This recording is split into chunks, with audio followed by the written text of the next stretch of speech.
امامہ فرقان کی گود میں چڑھی ہوئی تھی اور اسے مسلسل کان میں کچھ بتانے کی کوشش کر رہی تھی، جسے فرقان مسلسل نظر انداز کر رہا تھا۔ انکل سالار سے ملی ہیں آپ؟ فرقان نے سالار کو بیٹھنے کا اشارہ کرتے ہوئے امامہ سے پوچھا۔ اب وہ خود بھی صوفے پر بیٹھ رہا تھا۔ یہ مجھے اچھے نہیں لگتے، اس نے باپ تک اپنی ناپسندیدگی پہنچائی۔ بہت بری بات ہے امامہ، ایسے نہیں کہتے، فرقان نے سرزنش کرنے والے انداز میں کہا۔ آپ انکل کے پاس جائیں اور ان سے ہاتھ ملائیں۔ اس نے امامہ کو نیچے اتار دیا۔ وہ سالار کی طرف جانے کی بجائے یکدم بھاگتے ہوئے باہر چلی گئی۔ حیرانی کی بات ہے کہ تم اسے اچھے نہیں لگے، ورنہ اس کو میرا ہر دوست اچھا لگتا ہے۔ آج اس کا موڈ کچھ آف ہے، فرقان نے مسکراتے ہوئے وضاحت کی۔ یہ نام کا اثر ہے، مجھے حیرانی تب ہوتی اگر میں اسے اچھا لگتا، سالار نے سوچا۔ چائے پیتے ہوئے وہ دونوں آپس میں باتیں کر رہے تھے اور باتوں کے دوران سالار نے اس سے کہا، 1-2 ہفتے تک تم لوگوں کی ڈسپنسری میں ڈاکٹر آ جائے گا۔ اس نے سرسری انداز میں کہا۔ یہ تو بہت اچھی خبر ہے، فرقان یکدم خوش ہوا۔ اور اس بار وہ ڈاکٹر وہاں رہے گا؟ اگر نہ رہے تو مجھے بتانا۔ میری سمجھ میں نہیں آتا کہ میں تمہارا شکریہ کیسے ادا کروں۔ ڈسپنسری میں ایک ڈاکٹر کی دستیابی سب سے بڑا مسئلہ رہا ہے۔ اس کی ضرورت نہیں ہے۔ وہ رکا۔ وہاں جانے سے پہلے مجھے یہ توقع نہیں تھی کہ تم اور تمہاری فیملی اس کام کو اس اسکیل پر اور اتنے آرگنائزڈ انداز میں کر رہے ہو۔ میں تم لوگوں کے کام سے در حقیقت بہت متاثر ہوا ہوں اور میری آفر ابھی بھی وہی ہے۔ میں اس پروجیکٹ کے سلسلے میں تمہاری مدد کرنا چاہتا ہوں۔ اس نے سنجیدگی سے فرقان سے کہا۔ سالار میں نے تم سے پہلے بھی کہا ہے کہ میں چاہوں گا تم اسی طرح کا کوئی پروجیکٹ وہاں کسی دوسرے گاؤں میں شروع کرو۔ تمہارے پاس مجھ سے زیادہ ذرائع ہیں اور تم مجھ سے زیادہ اچھے طریقے سے یہ پروجیکٹس چلا سکتے ہو۔ میں نے تم سے پہلے بھی کہا تھا، میرا مسئلہ وقت ہے۔ میں تمہارے جتنا وقت نہیں دے سکتا، اور پھر میں پاکستان میں رہ بھی نہیں سکتا۔ تمہاری طرح میری فیملی ممبرز میں بھی اس معاملے میں میری مدد نہیں کر سکتے۔ سالار نے اپنا مسئلہ بتایا۔ چلو اس پر بعد میں بات کریں گے، ابھی تو تم چائے پیو، پھر میں تمہیں اپنے ساتھ لے کر جاؤں گا۔ فرقان نے موضوع بدلتے ہوئے کہا۔ کہاں؟ یہ تو میں تمہیں راستے میں ہی بتاؤں گا۔ وہ عجیب سے انداز میں مسکرایا۔ میں وہاں جا کر کروں گا کیا؟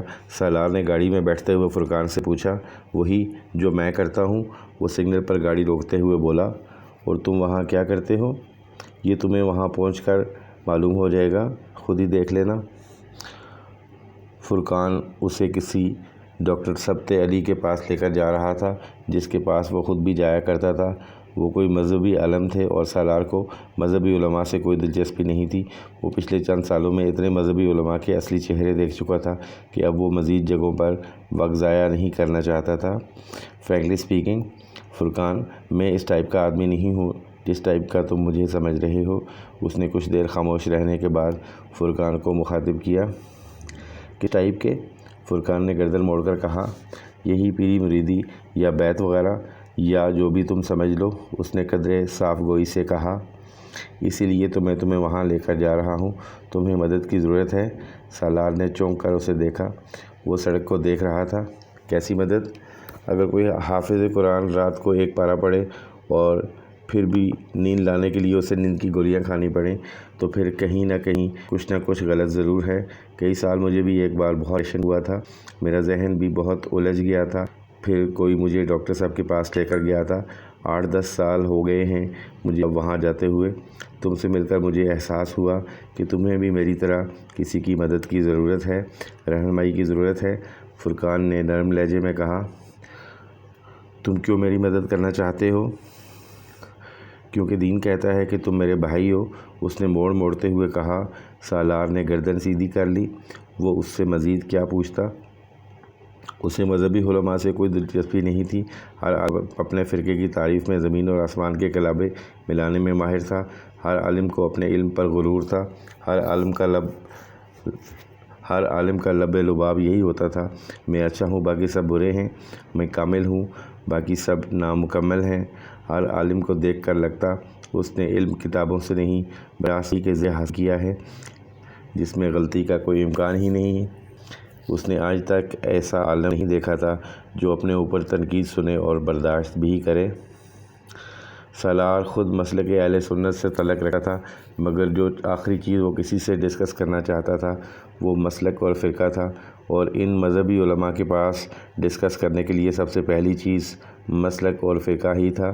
ان علماء کے پاس جاتے جاتے وہ رفتہ رفتہ ان سے برگشتہ ہو گیا تھا۔ ان کی پوٹلی میں صرف علم بھرا ہوا تھا، عمل نہیں۔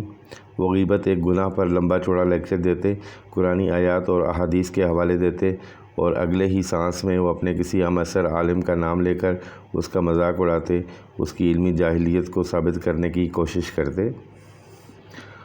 وہ اپنے پاس آنے والے ہر ایک کا پورا بایو ڈیٹا جانتے، اور پھر اگر وہ بایو ڈیٹا کام کا ہوتا تو مطالبوں اور سفارشوں کا ایک لمبا سلسلہ شروع ہو جاتا۔ اس بایو ڈیٹا کو وہ اپنے پاس آنے والوں کو متاثر کرنے کے لیے بھی استعمال کرتے کہ ان کے پاس کس وقت کون آیا، کس طرح کون کون ان کے علم سے فیض یاب ہوا تھا، کون بڑا آدمی ہر وقت ان کی جوتیاں سیدھی کرتے رہنے کے لیے تیار رہتا ہے، کس نے انہیں گھر بلایا اور کس طرح خدمت کی۔ وہ اب تک جن عالموں کے پاس ایک بار گیا تھا دوبارہ نہیں گیا، اور اب فرقان اسے پھر ایک عالم کے پاس لے کر جا رہا تھا۔ وہ شہر کے اچھے علاقوں میں سے ایک میں جا پہنچے۔ وہ علاقہ اچھا تھا مگر بہت پوش نہیں تھا۔ اس سڑک پر پہلے بھی بہت سی گاڑیاں کھڑی تھیں۔ فرقان نے بھی ایک مناسب جگہ پر گاڑی سڑک کے کنارے پارک کر دی، پھر وہ گاڑی سے نیچے اتر آیا۔ سالار نے اس کی پیروی کی۔ 3-4 منٹ چلتے رہنے کے بعد وہ ان بنگلوں میں سے ایک نسبتاً سادہ مگر پروقار اور چھوٹے بنگلے کے سامنے پہنچ گئے۔ نیم پلیٹ پر ڈاکٹر سید ثبت علی کا نام تحریر تھا۔ فرقان بلا جھجک اندر داخل ہو گیا۔ سالار نے اس کی پیروی کی۔ بنگلے کے اندر موجود چھوٹے سے لان میں ایک مالی اپنے کام میں مصروف تھا۔ فرقان نے پورچ میں ایک ملازم کے ساتھ دعا سلام کا تبادلہ کیا، اور پھر وہ مزید کچھ آگے چلتا ہوا ایک دروازے کے سامنے پہنچ گیا، اور وہاں اس نے اپنا جوتا اتار دیا۔ وہاں پہلے بھی بہت سے جوتے پڑے تھے۔ اندر سے باتوں کی آواز سنائی دے رہی تھی۔ سالار نے بھی دیکھا دیکھی اپنے جوتے اتار دیے۔ سالار نے ایک قدم اس کے پیچھے اندر رکھتے ہوئے ایک ہی نظر میں پورے کمرے کا جائزہ لیا۔ وہ ایک کشادہ کمرے میں تھا جس کے فرش پر کارپیٹ بچھا ہوا تھا اور بہت سے فلو کوشنز بھی پڑے ہوئے تھے۔ کمرے میں فرنیچر کے نام پر صرف چند معمولی سی چیزیں تھیں، اور دیواروں پر کچھ قرآنی آیات کیلی گرافی کی صورت میں لگی ہوئی تھیں۔ کمرے میں 20-25 کے قریب مرد تھے جو آپس میں گفتگو میں مصروف تھے۔ فرقان نے اندر داخل ہوتے ہوئے بہت ہی بلند آواز میں سلام کیا، اور پھر چند لوگوں کے ساتھ کچھ خیر مقدمی کلمات کا تبادلہ کیا، پھر وہ ایک خالی کونے میں بیٹھ گیا۔ ڈاکٹر سید ثبت علی کہاں ہیں؟ سالار نے اس کے قریب بیٹھتے ہوئے مدھم آواز میں پوچھا۔ 8 بجتے ہی وہ اندر آ جائیں گے، ابھی تو صرف 7:25 ہوئے ہیں، فرقان نے اس سے کہا۔ سالار گردن ہلا کر کمرے میں بیٹھتے ہوئے لوگوں کا جائزہ لینے لگا۔ وہاں ہر عمر کے افراد تھے، چند ٹین ایج لڑکے، اس کے ہم عمر افراد، فرقان کی عمر کے لوگ، ادھیڑ عمر اور کچھ عمر رسیدہ بھی۔ فرقان اپنی دائیں طرف بیٹھے ہوئے کسی آدمی کے ساتھ مصروف گفتگو تھا۔ ٹھیک 8 بجے اس نے 60-65 سال کے ایک آدمی کو ایک اندرونی دروازہ کھول کر کمرے میں داخل ہوتے ہوئے دیکھا۔ اس کی توقع کے برعکس وہاں بیٹھے ہوئے لوگوں میں سے کوئی بھی استقبال کے لیے احتراماً کھڑا نہ ہوا۔ آنے والے نے ہی سلام میں پہل کی تھی، جس کا جواب وہاں موجود لوگوں نے دیا۔ آنے والے کے احترام میں کھڑا نہ ہونے کے باوجود سالار اب اچانک وہاں بیٹھے ہوئے لوگوں کی نشست کے انداز میں احترام دیکھ رہا تھا۔ وہ سب یکدم بہت چوکنے اور محتاط نظر آ رہے تھے۔ آنے والے یقیناً ڈاکٹر سید ثبت علی تھے۔ وہ کمرے کی ایک دیوار کے سامنے اس مخصوص جگہ پر بیٹھ گئے جنہیں شاید انہی کے لیے چھوڑا گیا تھا۔ وہ سفید شلوار قمیض میں ملبوس تھے۔ ان کی رنگت سرخ اور سفید تھی، اور یقیناً جوانی میں وہ بہت خوبصورت ہوں گے۔ ان کے چہرے پر موجود داڑھی بہت لمبی نہیں تھی، مگر بہت گھنی اور نفاست سے تراشی گئی تھی۔ داڑھی مکمل طور پر سفید نہیں ہوئی تھی، اور کچھ یہی حال ان کے سر کے بالوں کا بھی تھا۔ سفید اور سیاہ کے امتزاج نے ان کے چہرے اور سر پر موجود بالوں کو بہت باوقار کر دیا تھا، اور وہاں بیٹھ کر دائیں طرف موجود کسی آدمی کا حال دریافت کر رہے تھے۔ شاید وہ کسی بیماری سے اٹھ کر آیا تھا۔ سالار نے چند ہی لمحوں میں ان کے سراپے کا جائزہ لے لیا تھا۔ وہ اور فرقان باقی لوگوں کے عقب میں دیوار کے ساتھ ٹیک لگائے بیٹھے تھے۔ ڈاکٹر سبت علی نے اپنے لیکچر کا آغاز کیا۔ ان کا لب و لہجہ بےحد شائستہ تھا اور انداز دھیما تھا۔ کمرے میں مکمل سکوت تھا۔ وہاں بیٹھے ہوئے لوگوں میں سے کوئی بھی حرکت نہیں کر رہا تھا۔ سالار کو ان کے ابتدائی چند جملوں سے ہی اندازہ ہو گیا تھا کہ وہ ایک غیر معمولی عالم کے سامنے تھا۔ ڈاکٹر سبت علی شکر کے بارے میں بات کر رہے تھے۔ انسان اپنی زندگی میں بہت سے نشیب و فراز سے گزرتا ہے، کبھی کمال کی بلندیوں کو جا پہنچتا ہے اور کبھی زوال کی گہرائیوں تک جا پہنچتا ہے۔ ساری زندگی وہ انہی دونوں انتہاؤں کے درمیان سفر کرتا رہتا ہے، اور جس راستے پر وہ سفر کرتا ہے وہ شکر کا ہوتا ہے یا ناشکری کا۔ کچھ خوش قسمت لوگ ہوتے ہیں، وہ زوال کی طرف جائیں یا کمال کی طرف، وہ صرف شکر کے راستے پر ہی سفر کرتے ہیں۔ کچھ ایسے ہوتے ہیں جو صرف ناشکری کے راستے پر سفر کرتے ہیں، چاہے وہ زوال حاصل کریں یا کمال، اور کچھ ایسے ہوتے ہیں جو ان دونوں پر سفر کرتے ہیں، کمال کی طرف جاتے ہوئے شکر کے اور زوال کی طرف جاتے ہوئے ناشکری کے۔ انسان اللہ کی ان گنت مخلوقات میں سے ایک مخلوق ہے، اشرف المخلوقات ہے، مگر مخلوق ہی ہے۔ وہ اپنے خالق پر کوئی حق نہیں رکھتا، صرف فرض رکھتا ہے۔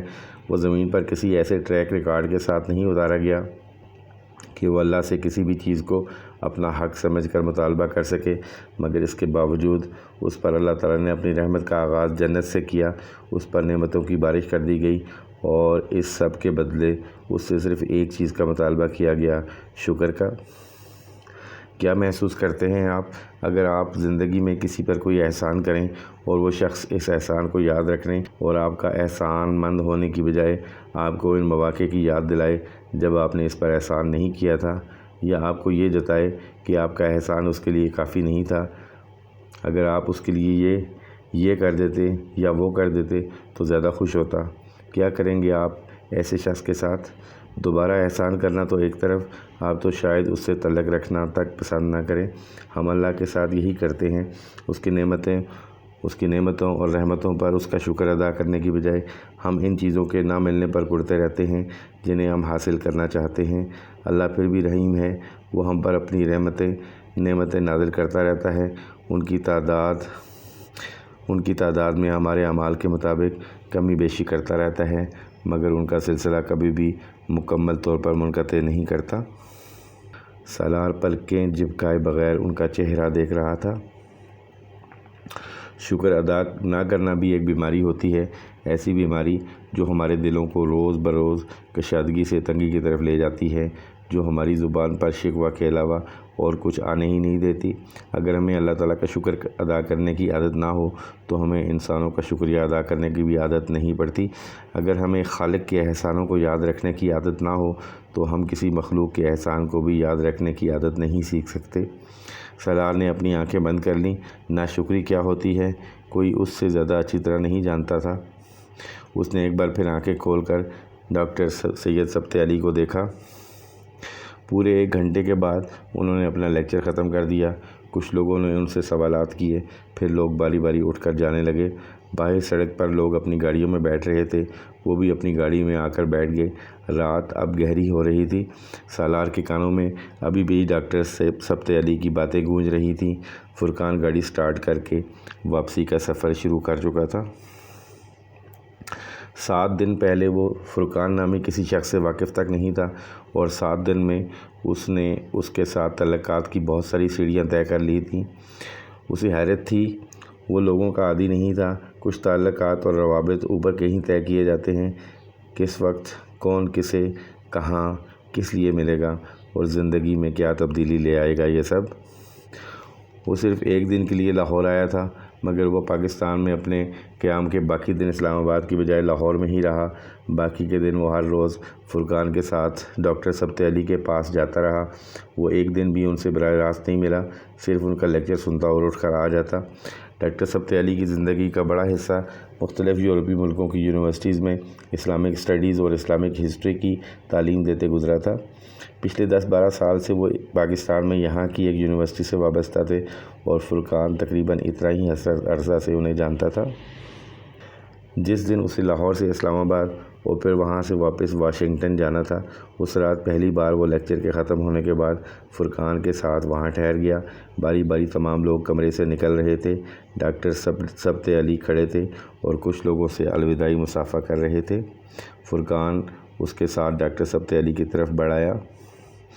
ڈاکٹر ثبت علی کے چہرے پر فرقان کو دیکھ کر مسکراہٹ نمودار ہوئی تھی۔ وہ کمرے میں موجود آخری آدمی کو رخصت کر رہے تھے۔ کیسے ہیں آپ فرقان صاحب؟ انہوں نے فرقان کو مخاطب کیا۔ بڑے دنوں کے بعد رکے آپ یہاں؟ فرقان نے کوئی وضاحت دی اور پھر سالار کا تعارف کرایا۔ یہ سالار سکندر ہیں، میرے دوست ہیں۔ سالار نے اپنا نام سننے پر انہیں یکدم چونکتے دیکھا اور وہ پھر کچھ حیران ہوئے، مگر اگلے ہی لمحہ ان کے چہرے پر ایک بار پھر پہلے والی مسکراہٹ تھی۔ فرقان اب ان کا تفصیلی تعارف کروا رہا تھا۔ آئیے بیٹھیے، ڈاکٹر ثبت علی نے فرشی نشست کی طرف اشارہ کرتے ہوئے کہا۔ فرقان اور وہ ان سے کچھ فاصلے پر بیٹھ گئے۔ وہ فرقان کے ساتھ اس کے پروجیکٹ کے حوالے سے بات کر رہے تھے۔ سالار خاموشی سے باری باری ان دونوں کے چہرے تکتا رہا۔ گفتگو کے دوران ہی ان کا ملازم اندر آیا اور انہوں نے اسے کھانا لانے کے لیے کہا۔ ملازم نے اس کمرے میں دسترخوان بچھا کر کھانا لگا دیا۔ فرقان یقیناً پہلے بھی وہاں کئی بار کھانا کھاتا رہا تھا۔ وہ جب ہاتھ دھو کر کھانا کھانے کے لیے واپس کمرے میں پہنچا اور دسترخوان پر بیٹھا تو ڈاکٹر ثبت علی نے اچانک اسے مخاطب کیا۔ آپ مسکراتے نہیں سالار؟ وہ ان کے سوال سے زیادہ سوال کی نوعیت پر گڑبڑا گیا۔ کچھ ہونک سا وہ انہیں دیکھتا رہا۔ اس عمر میں اتنی سنجیدگی تو کوئی مناسب بات نہیں۔ سالار کچھ حیرانی سے مسکرایا۔ 15-20 منٹ کی ملاقات میں وہ یہ کیسے جان گئے تھے کہ وہ مسکرانے کا عادی نہیں رہا تھا؟ وہ فرقان کی طرف دیکھ کر کچھ جھیمپا، پھر اس نے مسکرانے کی کوشش کی۔ یہ ایک آسان کام ثابت نہیں ہوا۔ کیا میرے چہرے پر میرے ہر احساس کو ظاہر کرنے لگا ہے؟ کیا میرا چہرہ ہر احساس کو ظاہر کرنے لگا ہے کہ پہلے فرقان اور اب ڈاکٹر ثبت علی مجھ سے میری سنجیدگی کی وجہ جاننا چاہتے تھے؟ اس نے سوچا، ایسی کوئی بات نہیں ہے، میں اتنا سنجیدہ نہیں ہوں۔ اس نے ڈاکٹر ثبت علی سے زیادہ جیسے خود کو بتایا۔ ممکن ہے ایسا ہی ہو، ڈاکٹر ثبت علی نے مسکراتے ہوئے کہا۔ کھانے کے بعد وہ دونوں کو رخصت کرنے سے پہلے اندر گئے۔ واپسی پر ان کے ہاتھ میں ایک کتاب تھی۔ وہ کتاب انہوں نے سالار کی طرف بڑھا دی۔ آپ کا تعلق معاشیات سے ہے؟ کچھ عرصہ پہلے میں نے اسلامی اقتصادیات کے بارے میں یہ کتاب لکھی ہے۔ مجھے خوشی ہوگی اگر آپ اسے پڑھیں تاکہ آپ کو اسلامی اقتصادی نظام کے بارے میں بھی کچھ واقفیت حاصل ہو۔ سالار نے کتاب ان کے ہاتھ سے پکڑ لی۔ کتاب پر ایک نظر ڈالتے ہوئے اس نے مدھم آواز میں ڈاکٹر ثبت علی سے کہا، میں واپس جا کر بھی آپ سے رابطہ رکھنا چاہتا ہوں۔ میں آپ سے صرف اقتصادیات کے بارے میں نہیں سیکھنا چاہتا، اور بھی بہت کچھ جاننا چاہتا ہوں۔ ڈاکٹر ثبت علی نے نرمی سے اس کا کندھا تھپتھپایا۔ تو ناظرین، اس کے ساتھ ہی یہ قسط اپنے اختتام کو پہنچی۔ آنے والی اقساط کو بر وقت دیکھنے کے لیے چینل کو سبسکرائب کر لیجیے گا اور اپنے ویلیوبل کمنٹ ضرور دیجیے گا کہ آپ کو یہ کہانی کیسی لگ رہی ہے۔ اس کے ساتھ ہی اجازت دیجیے گا، حاضر ہوتے ہیں ایک نئی ویڈیو کے ساتھ۔ تب تک کے لیے اللہ نگہبان۔